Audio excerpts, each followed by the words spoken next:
to start today with Lou Sacco, the CTO of Daisy Health. He's going to be talking about how Daisy Health, a startup in the healthcare industry, is using MCPs to really improve how they deal with PDF documents and intelligence for benefits enrollment. So with that, Lou, thank you so much for joining us today. It's awesome to see you, my friend.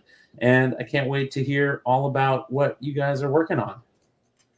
All right. Well, thanks, Shannon. Thanks for hosting us and giving us a platform to discuss what we're doing with them. I've been reaching a lot of the other topics as well, so this has been great. I think my talk's going to be a little bit different from some of the other talks that I've seen. I'm going to focus more on particular use cases. So, kind of seeing how the healthcare, how we're interpreting using MCP within that space. And then I also want to give a shout out to my lead developer who's on the back channel or in the YouTube, Mauricio. He's helped a lot with getting this implementation off the ground, and he's available to answer any questions anyone might have. All right, so let's jump in. So just a quick second about who we are. So we're a late seed startup here in San Diego. Our main focus is creating a digital healthcare marketplace that connects brokers with their clients, which is employers that they have on board. And we have about 50,000 or so employees on the platform with a wide range of healthcare options. So we have things like, obviously virtual care is a big thing right now, especially after post-COVID. Pharmacy, so we have a generic pharmacy solution that provides a virtual 100 prescriptions that folks can get common things like statins and high blood pressure. Yes, your audio is giving a little bit of a problem. It's not coming through super clear. I don't know if you can get a little closer to your mic, sure, or just kind of maybe adjust it, but it's getting a little bit choppy. So, how's that sound? Is that better? Definitely sounds better. Yeah. Thank you. I got it right in front now. Okay. So, so going back to the healthcare marketplace. One of our claim to fame is we're providing telemedicine and generic prescriptions for under $30 a month per employee. And we're able to, help a lot of small, medium-sized businesses, tribal nations, and a lot of underserved communities who might not even have insurance at all. So that's kind of what we do. How we built this is basically a SaaS and AI-powered web application that provides the platform to facilitate all the way from, creating the proposal to updating or uploading the roster of employees that a particular employer may have, to payment processing to analytics. So that's all encompassed in our platform. Okay, so the problem statement. So for us, I think the biggest problem is PDFs are like ubiquitous in the healthcare space. They're often emailed to us, or they're uploaded through our platform. That process is very ad hoc. There's not a lot of versioning around it. There might be a new document. Maybe we know about it, maybe we don't. And so you could imagine using RAG with an LLM, our documents tend to get outdated, and they're, I have to currently re-index the whole vector store every time I get a new document, because that process isn't so ironed out. So what we see happening here is we'd like to be able to remove the humans, in this case, the brokers or employers, from the process. It's a begrudging process anyways. They don't like to do this, and we often have to pester them for that information, and instead integrate directly with the providers. So whether they provide us a location to go get this information where we can pull it or scrape it from, say, a website or something like that, or provide a REST endpoint for them to send that information to us directly. And then finally, this just allows our employees to have a great chatbot experience, ask questions of the data and that sort of thing. So it's the vision. How we want to do this is essentially provide REST endpoints for people to consume, our providers to consume, to send us that updated information, and then drive that with an event-driven process. I'll show that here in a second. Or to schedule basically a scraper to go out and get this information, and then use the MCP tools to be able to do real-time document ingestion and vectorization, as well as integrate with our chatbot to do searches against our LLM that's grounded in this information. So what does the architecture look like? So our tech stack it's Node.js or Nest.js base. We use that for like everything with dealing with our schedulers and our microservices. So those are served up through that. We use AWS Lambdas to provide that event-driven S3 integration. Storage is pretty straightforward. S3 buckets end up being our source of truth with all those PDFs. And then those land in or get vectorized into our vector database, which we're currently using LanceDB. On the Gen AI side of things, everything, the model, we have lots of models available to us in AWS Bedrock. Currently, we're using Sonnet 4 for that. And then, of course, we're using Anthropic's NPM package to create our MCP server itself. And just a point on security, because all this information is available through our application, we're able to integrate with our API gateway and use the login information that we have to grab the JWT token out of Cognito and send that along when we're calling these endpoints.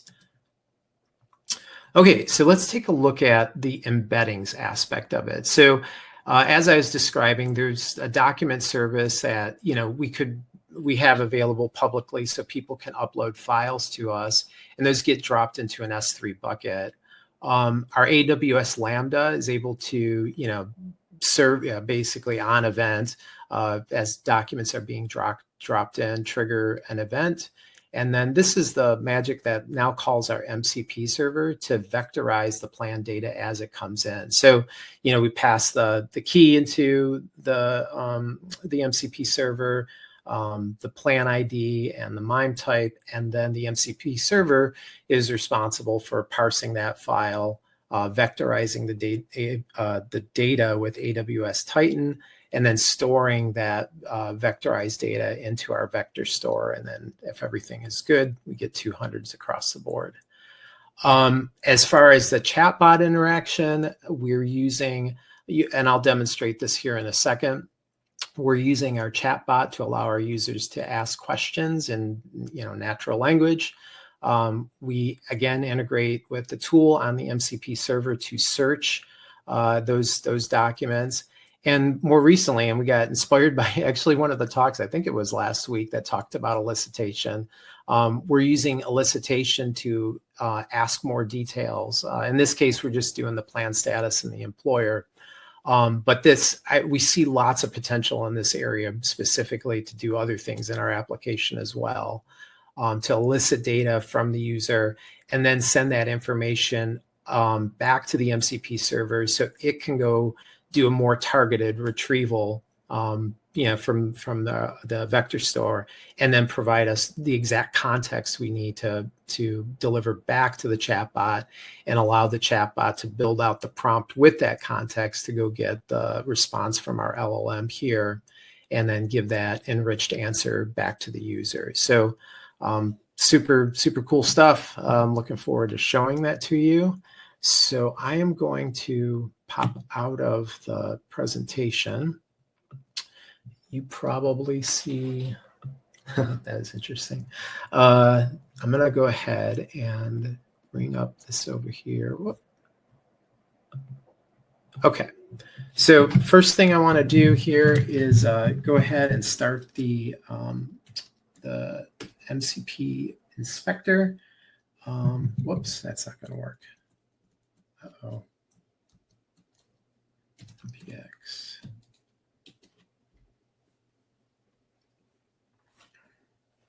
Okay. So I already sort of teed this up a little bit for us to discuss. I'm going to move my camera over here so you guys can still see me. Hopefully that still works. And then I'm going to go ahead and connect. So here you'll see I've already dropped in the bearer token. I'm connected now. I'm listing my tools. And then the first tool I discussed was the vectorization of the plan data. So here's where, I could pull in a document from over here. I'm just going to copy and paste this from my S3 bucket. That's the key. This is the plan ID, and the MIME type is a PDF. Run the tool, and then you'll go ahead and it should say, yep, successfully vectorized the plan data. And so this, you can imagine, I'm just showing you from the inspector, but you can imagine the Lambda doing this process for us. The next part is the search. So I'm going to go ahead and put in a actual user, which is me, and tell me about HMO plans. And go ahead and run the tool. Now here's the part where, elicitations is turned on here, and I'm able to query by plan status. So I'll go after open, pick the employer that I care about, and click submit. This will run it. And then here's the JSON data that's coming back about that plan data returned here in the client. So let's see that in real life. Here's our actual application with our chatbot. And I am going to ask it. So just a little bit of level set here. We built our chatbot like kind of off on the side so people can go in and ask any kind of question. We actually have like our knowledge base articles and all sorts of other PDFs that aren't necessarily related to plans available here. And they can ask, or we queue up a few questions that they might want to ask. But I'm going to ask it some teed up questions I already have available. So copy this, drop this in here. So do you offer PPO or HMO medical plans? And so it'll think a little bit and look at, the information that's coming back. And sure enough, yep, I provide an Aetna plan and a United Healthcare plan. You could ask it, hey, can you do a comparison of these two plans side by side in a table? So I'm going to do that. You can see a really nice table will get produced here with all the plan data and the things they provide. So you can see here, how can you go see other doctors? Obviously HMOs is usually in network only, but with PPOs, you're going to have more out-of-pocket expenses and stuff like that. And I think, there's one other question I think would be kind of fun to ask. This one's because people really care about more the nitty gritty a lot of the times, like what specific things are provided. So this one will be, this is kind of fun. It'll come back here in a second. So so here you get to see like very specific, and it's pulling all this information from the SBC document. So that document, if you've ever seen or been given, from your employer, it'll give you all these kinds of details, and you can do a side-by-side comparison. We take it even a step further. We ask it like, hey, can you recommend a plan for me? And on that plan, or on this types of questions, you got to tell the LLM like a little bit more. So I'm just going to say like, hey, I have chronic asthma and need physical therapy and chiro and blah, blah, blah. And what it'll do is it'll look at the plans that I have available to me and then give a recommendation of what it thinks that it should do. So right here, it's recommending the HMO plan, lower upfront costs, therapy coverage, medical coverage, and family considerations, and so forth. So that's the demo aspect of it. Let me go back to my deck here. Is that, Shannon, is that showing up okay? It is. And I actually, before you got off the demo, I had a quick question. I was talking. Yeah, go for it. So the user of that system is like, the public, or that's like an employee of a company, or is it a member of your, like, help me, I'm not quite sure I'm following who would be the user of that chatbot. Yeah, exactly. So imagine that's actually the employee, like their employer has signed up for, maybe they've, we're actually part benefits administration too. So the employer has gone into the platform and has set up open enrollment. And they have, in this case, those two plans, UHC and Kaiser or sorry, the other HMO plan in there. And so it would be the employee asking questions of the chatbot to get more detailed. And so the chatbot is basically pulling the information specific to that customer. So the customer, it's all of using MCP. And that's where I saw that your elicitation was sort of coming back. That data of what company was coming from your app, right? Your system is able to look and query the user, understand what company they work for, send that back and pull the right options for it. You got it. Yep. So you notice like you saw the elicitation in the MCP inspector, but not in the chatbot. Yeah. It's because in the chatbot, we can discover that information for them without asking them that, and send that along to the MCP server.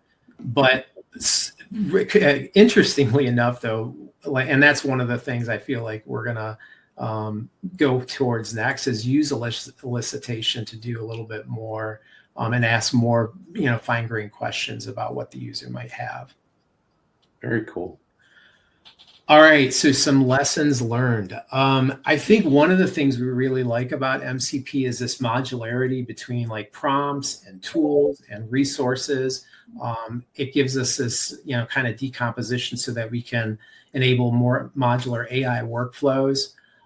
The other aspect of it is having that flexibility to like, you can use standard IO if you want. For us, we didn't think that would be very suitable given that, we might have multiple users using this at one time, and we want to be more, as you can see, web application based. So we chose streaming HTTP that allows us to do, low latency communication and persistent connections and enable this bidirectionality between them.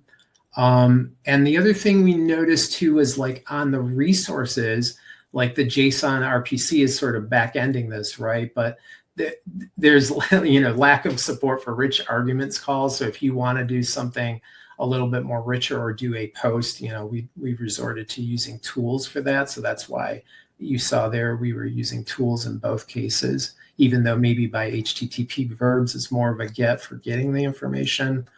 And then finally is like as with any new technology, there's some maturity in the libraries that aren't quite there yet. So the code felt a little bit more bulky than maybe we're used to just because of that. But something we look forward as this standard takes shape and we see some more maturity in the libraries. Yeah, so exactly. Like one of the first things I point out here is expanding on elicitation for other flows that we have on the platform. There's a lot of this like kind of question response type thing, especially as you could imagine, like building out a proposal is a good example where there's a lot of back and forth with the user. And so we're thinking like we can integrate MCP elicitation for that particular use case. Another thing is incorporating human validation through an agent. So if we're getting like low confidence responses from the LLM, we could have those trigger in real time to actually go back to a human and say, hey, you might want to look at this and see if this type of response is on point with what the user is asking. The other is semantic searching. So being able to filter out results better. Maybe they want to focus on particular copay or dental versus medical versus medical dental vision. What are the other ones? Oh, like a telemedicine plan, and you could zero in and focus a semantic search filtering around that.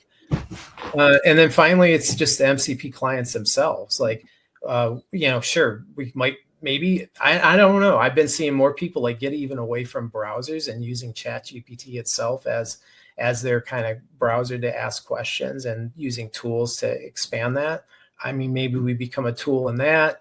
The other thing is we've been thinking a lot about Slack integration. Like a lot of people use Slack and Teams in this space and how we could potentially have that question response approach in that as well. So some seriously interesting stuff coming down the pike here, and we're happy to be a part of it. And if you have any questions, feel free to reach out to me at any of these channels, or if you want to see a demo, there's a QRC code. Any questions? Lou, that was great. Yeah. Thank you. Yeah, I love like one of the lessons learned. The thing is that the modularity, and this is kind of what I really like of MCP, because I thought it was interesting. I wanted to ask one question first before I get into that, is why did you use MCP on kind of the ingestion flow? It's like that could have been any, yet you went to an MCP server. I was kind of curious, what was the technical choice for that? Yeah, no, that's a good question. We actually asked that question ourselves. And one of the things that we're using, so notice like I talked about having that REST endpoint almost wrap the MCP server. So we're sort of dog fooding that retrieval process and having, our REST endpoint, even like it's sort of asynchronous, right? Like if you remember in my sequence diagram, we described, there's a document, we actually have a PDF document service that's publicly accessible to folks that authenticate with it and can send us documents. And so that part stays REST. That's a post. You can still do a file stream, send that. And then the next part of it is then using that retrieval off the MCP server itself. As to why we're using that instead of maybe just like, just the Lambda could go and talk to the vet store directly, I think is where you're headed with that question.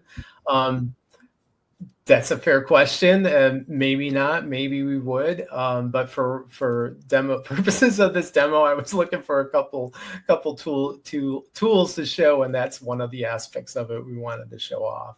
Well, because one of the things I just thought was interesting, because it's like, that could be a questionable technical choice or not, but what's interesting with MCP is this modularity thing where it's like, it's kind of helping people put these reusable buckets of logic and whatnot. So it's like, because we're seeing like, it's like, oh, well, I have like this MCP server, which is kind of like, it will do both kind of like, writing data or reading data, and you're putting it together, and then you can take that MCP server. And it's interesting because like in your situation, you had like a Lambda calling it, not an LLM, which is like a different kind of use case than like the primary use case right now.